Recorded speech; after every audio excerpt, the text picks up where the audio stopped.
निजामाबाद में वृंदावन धाम माहेश्वरी भवन में श्रीमद् भागवत कथा।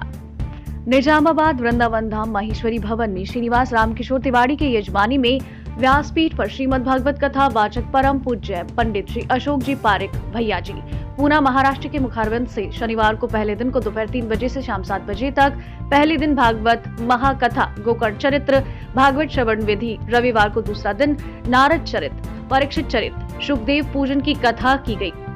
तेलंगाना निजामाबाद नवभारत समाचार से जुगल पांडे की रिपोर्ट। कि मैं 5 पांडवों को मारकर तुम्हारे सामने लाकर के उनके मस्तक को रख दूंगा। और आज जो ही अश्वत्थामा पांडवों को मारने की योजना बनाता है, भगवान श्री कृष्ण के पेट में दर्द होना शुरू हो जाता है। भक्त के ऊपर जब पीड़ा आती है तो भगवान को भी दर्द होता है। सच कहें तो भगवान का जो शरीर है वो चैतन्य है, हमारे शरीर के जैसा जड़ नहीं है, वो चैतन्य है।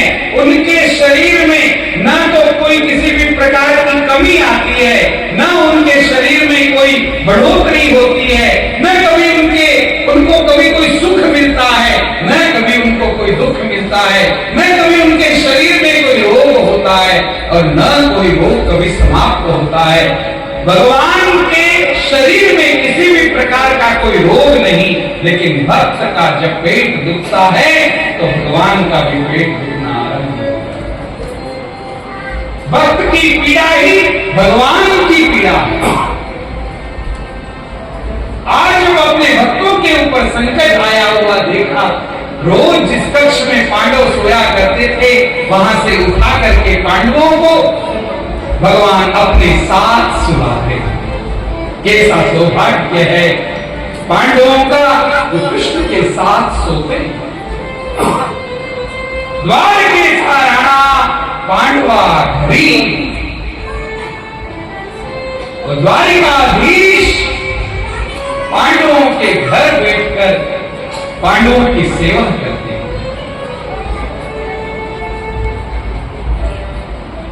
यच्चावहासार्थमसत्कृतोऽसि विहार सिंहासन भोजनेषु एको तवाप्यच्युत तत्समक्षम्। भगवान से अर्जुन यही प्रार्थना करता है, भगवान आप कितने महान हैं ये मुझे आज पता चला। मुझे आप इतने महान होकर के भी अपने साथ सुलाते रहे, अपने साथ बिठाकर खिलाते रहे, अपने कपड़े मुझे पहनने के लिए देते रहे। ये आपकी महानता आपने तो दिखाई, लेकिन इस दास ने आपकी सेवा स्वीकार कर दी, इसके लिए मुझे क्षमा कर। तब क्षमस्व, तब क्षामये त्वा महमे